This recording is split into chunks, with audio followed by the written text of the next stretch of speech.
ಗಂಟ್ಲ ಸರಿ ಇಲ್ಲ ಮಾತಾಡೋದಿಲ್ಲ ಅಂತ ನಾ ಹೇಳಿದ್ದೆ.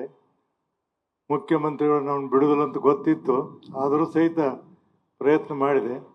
ಮುಖ್ಯಮಂತ್ರಿಗಳ ಮಾತನ್ನು ಕೇಳಿ ಎರಡು ಮಾತನ್ನು ನಾನು ಮಾತನಾಡ್ತೀನಿ. ಇವತ್ತ ಇಡೀ ದೇಶದಲ್ಲಿ ಹೆಮ್ಮೆ ಪಡುವಂಥ ಕಾರ್ಯಕ್ರಮವನ್ನು ಇಲ್ಲಿ ನಮ್ಮ ಬೆಂಗಳೂರಲ್ಲಿ ಆಯೋಜನೆ ಮಾಡಿ ಈ ಫಿಲ್ಮ್ ಫೆಸ್ಟಿವಲ್ಲು ಇಡೀ ನಾಡಿಗೆ ಮಾದರಿಯಾದಂಥ ಫಿಲ್ಮ್ ಫೆಸ್ಟಿವಲ್ ಆಗ್ತಿದೆ ಅನ್ನೋದರಲ್ಲಿ ಎರಡು ಮಾತುಗಳಿಲ್ಲ. ಮುಖ್ಯಮಂತ್ರಿಗಳಾದಾಗಿಂದ ಸಿನಿಮಾದ ಬಗ್ಗೆ, ಸಿನಿಮಾದಲ್ಲಿ ಕೆಲಸ ಮಾಡೋರ ಬಗ್ಗೆ, ಸಿನಿಮಾದಲ್ಲಿ ಪಾತ್ರವಹಿಸೋರ ಬಗ್ಗೆ ಅನೇಕ ಸಂಕಷ್ಟಗಳನ್ನು ಸಾಧು ಕೋಕಿಲ ನನ್ನ ಮುಂದೆ ಬಂದು ಎಕ್ಸ್ಪ್ರೆಸ್ ಮಾಡಿದರು. ಆ ಹಿನ್ನೆಲೆಯಲ್ಲಿ ಒಂದು ಮಾತನ್ನು ಹೇಳಿದರು ಅವರು, ಕಲಾವಿದರಿಗೆ ಏನಾದರೂ ತೊಂದರೆ ಆದರೆ, ಏನು ಕಾಯಿಲೆ ಆದರೆ 75,000 ರೂಪಾಯಿಯನ್ನು ಕೊಡ್ತೀವಿ ಸರ್ಕಾರದವರು. ನಾವು ಮುಖ್ಯಮಂತ್ರಿಗಳ ವಿನಂತಿ ಮಾಡಿದಾಗ ಅವರು ಸಾಧು ಕೋಕಿಲ 1 ಲಕ್ಷ ರೂಪಾಯಿ ಕೇಳಬೇಕಂತ ಮಾಡಿದ್ದು ಕಾಣ್ತದೆ. ಮುಖ್ಯಮಂತ್ರಿಗಳು 1.5 ಲಕ್ಷ ರೂಪಾಯಿ ಕೊಟ್ಟರು ಅನ್ನೋಂಥ ಒಂದು ಹೇಳಿದರೆ ನಿಜವಾಗಿ ನಮ್ಗೆ ಭಾಳ ಹೆಮ್ಮೆ ಅನ್ನಿಸ್ತಿದೆ, ಅಭಿಮಾನ ಅನ್ನಿಸ್ತಿದೆ.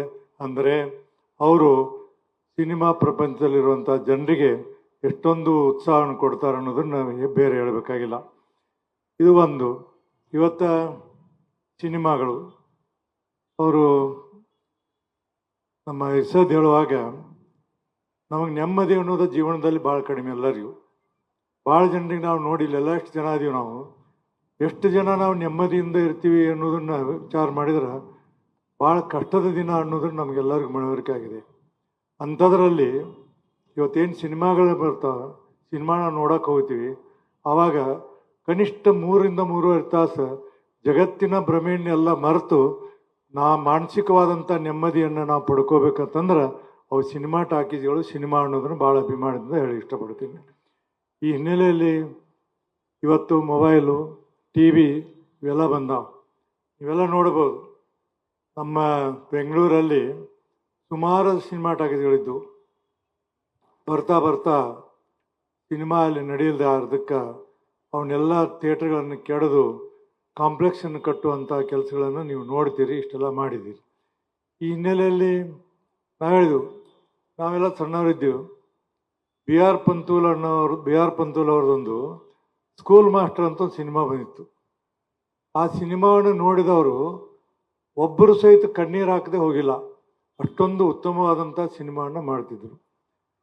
ನಮ್ಮ ರಾಜ್ಕುಮಾರ್ ಅವರು ಭಾಗವಹಿಸಿದ ಬಂಗಾರ ಮನುಷ್ಯ, ನಾವೆಲ್ಲ ಕಾಲೇಜ್ ಸ್ಟೂಡೆಂಟ್ ಇದ್ದೀವಿ. ನಿಮಗೆ ಹೇಳಿದರೆ ವಿಚಿತ್ರ ಅನಿಸ್ಬೋದು. 11 ಸಾರಿ ಆ ಸಿನಿಮಾ ನೋಡಿದ್ದು ನಾನು, 11 ಸಾರಿ, ಒಂದು ಸಾರಿ ಅಲ್ಲ 11 ಸಾರಿ. ಇವತ್ತು ಟಾಕೀಸ್ಗಳು ಮಾಯ ಆಗ್ತವೆ, ಸಿನಿಮಾಗಳು ನಡೆಯೋದಿಲ್ಲ, ಸಿನಿಮಾ ಮಾಡಿದವರು ಲಾಸ್ ಹಾಕ್ತಾರೆ. ಇಂಥ ಎಲ್ಲ ವಿಚಾರವನ್ನು ನೀವು ಏನು ನಾಳೆ ನಾಡ್ದ 3-4 ದಿವಸಕ್ಕೆ ಮಾಡ್ತೀರಿ.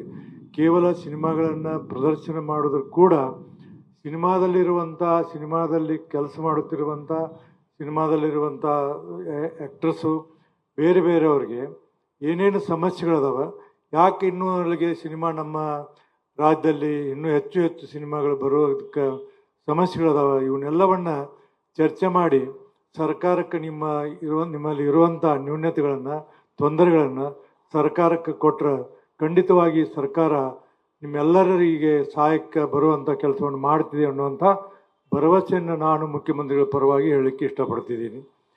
ಯಾಕೆ ಈ ಮಾತನ್ನು ಹೇಳ್ತಾ ನನಗೆ ಗೊತ್ತಿದೆ ಮುಖ್ಯಮಂತ್ರಿಗಳದು. ಮುಖ್ಯಮಂತ್ರಿಗೆ ಏನಾದರೂ ಒಂದು ಮನದಟ್ಟಾದರೆ ಅದರಲ್ಲಿ ಅವರು ಈ ಸಾಂಸ್ಕೃತಿಕ ಕಾರ್ಯಕ್ರಮಗಳಿಗೆ, ಸಿನಿಮಾಗಳಿಗೆ, ನಾಟಕಗಳಿಗೆ ಭಾಳಷ್ಟು ಪ್ರೋತ್ಸಾಹ ಕೊಡುವಂಥ ಮುಖ್ಯಮಂತ್ರಿಗಳು. ಇಷ್ಟೆಲ್ಲ ವರ್ಷದಿಂದ ಮುಖ್ಯಮಂತ್ರಿಗಳ ಕೆಲಸ ಮಾಡಿದ್ದಾರೆ. ಆ ಹಿನ್ನೆಲೆಯಲ್ಲಿ ನಮ್ಮ ಟಾಕೀಸ್ಗಳು ನಡಿಬೇಕು, ಸಿನಿಮಾಗಳು ನಡಿಬೇಕು, ಸಿನಿಮಾಗಳನ್ನು ನೋಡಬೇಕು. ಜನ ಇವತ್ತೇನೆಂದರೆ ಈ ಮೊಬೈಲ್ ಬಂದದ್ರಿಂದ ಇಲ್ಲೇ ನಾವು ಸಿನಿಮಾ ನೋಡುವಂಥದ್ದನ್ನು ಎಷ್ಟೋ ಸರಿ ನಾವು ನೋಡ್ತೀವಿ. ಇದೆಲ್ಲ ಆಗಬಾರ್ದು. ಸಿನಿಮಾ ನಡಿಬೇಕು, ಸಿನಿಮಾ ಮಾಡುವಂಥ, ಅದರಲ್ಲಿ ಕನ್ನಡದಲ್ಲಿ ಇರುವಂಥ ಉತ್ತಮವಾದಂಥ ಸಿನಿಮಾಗಳು ಇನ್ನಷ್ಟು ಹೆಚ್ಚಿಗೆ ಬರಬೇಕು.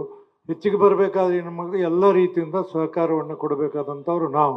ಸಹಕಾರ ಕೊಡೋದ್ರಿಂದ ಸಿನಿಮಾ ಟಾಕೀಸಿಗೆ ಹೋಗಿ ಸಿನಿಮಾ ನೋಡಿ ಅವ್ರಿಗೆ ಪ್ರೋತ್ಸಾಹ ಕೊಡುವಂಥ ಕೆಲಸವನ್ನು ಮಾಡಿದರೆ ಇಂಥ ಕಾರ್ಯಕ್ರಮಗಳು ಸಾರ್ಥಕ ಆಗ್ತವೆ ಅನ್ನುವಂಥ ಭಾವನೆ ನನ್ನದಾಗಿದೆ. ಏನೇ ಇದ್ದಿರಲಿ, ಸಾಧು ಕೋಕಿಲ ಅವರು ಬಂದು ನಮಗೆಲ್ಲ ವಿನಂತಿ ಮಾಡಿದಾಗ, ವಿಚಾರ ಹೇಳಿದಾಗ, ಇಂಥ ಕಾರ್ಯಕ್ರಮದಲ್ಲಿ ನಡೆಯುವಂಥ ಏನು ಮಾತುಗಳದಾವ, ಬೇರೆ ಬೇರೆಯವರು ವಿಚಾರಗಳದಾವ, ಅವನ್ನೆಲ್ಲವನ್ನು ತಿಳಿದುಕೊಂಡು ಬರುವಂಥ ದಿನಮಾನದಲ್ಲಿ ಕರ್ನಾಟಕದಲ್ಲಿ ನಡೆಯುತ್ತಿರುವಂಥ ಚಲನಚಿತ್ರಕ್ಕೆ ಎಲ್ಲ ರೀತಿಯಿಂದ ಪ್ರೋತ್ಸಾಹ ಕೊಡಬೇಕಾದದ್ದು ಜನಸಾಮಾನ್ಯರ ಕರ್ತವ್ಯ, ಈ ನಾಡಿನ ಜನರ ಕರ್ತವ್ಯ ಅನ್ನೋದನ್ನು ನಾವು ತಿಳ್ಕೋಬೇಕಾಗ್ತಿದೆ. ಆ ರೀತಿ ಪ್ರಕಾಶ್ ಅವರು ಹೇಳಿದರು, ಅನೇಕ ವಿಚಾರಗಳನ್ನು ಹೇಳಿದರು. ಹೊರರಾಜ್ಯದಿಂದ ಸಿನಿಮಾ ಬರಲಿ, ನಮ್ಮ ಸಿನಿಮಾ ಬರಲಿ, ಇವಕ್ಕೆಲ್ಲಕ್ಕೂ ಒಂದು ಉತ್ತಮವಾದಂಥ ರೀತಿಯಿಂದ ನಾವು ಅವನು ಉಳಿಸಿ ಬೆಳೆಸುವಂಥ ಕೆಲಸವನ್ನು ಮಾಡಿದರೆ ಈ ಕಾರ್ಯಕ್ರಮ ಮಾಡಿದ ಸಾರ್ಥಕ ಆಗ್ತಿದೆ ಅನ್ನುವಂಥ ಮಾತನ್ನು ಹೇಳಿ, ಇದೊಂದು ಭಾಳ ಅತ್ಯಂತ ಉತ್ತಮವಾದಂಥ ಕಾರ್ಯಕ್ರಮ ಮತ್ತು ಅತ್ಯಂತ ಶ್ರೇಷ್ಠವಾದಂಥ ಕಾರ್ಯಕ್ರಮ. ಇದರಿಂದ ಈ ಕರ್ನಾಟಕದಲ್ಲಿದ್ದಂಥ ಕನ್ನಡ ನಾಡಿನ ಕನ್ನಡ ಜನತೆಯ ಆಶಯ ಆಕಾಂಕ್ಷೆಗಳಿಗೆ ಸ್ಪಂದಿಸುವಂಥ ಕಾರ್ಯಕ್ರಮದಾಗಿದೆ ಅನ್ನುವಂಥ ಭಾವನೆಯನ್ನು ವ್ಯಕ್ತಪಡಿಸಿ ನಿಮ್ಮೆಲ್ಲರಿಗೂ ಶುಭವನ್ನು ಕೋರಿ ನಾನು ಮಾತನ್ನು ಮುಗಿಸ್ತೇನೆ. ನಮಸ್ಕಾರ. ಜೈ ಹಿಂದ್, ಜೈ ಕರ್ನಾಟಕ.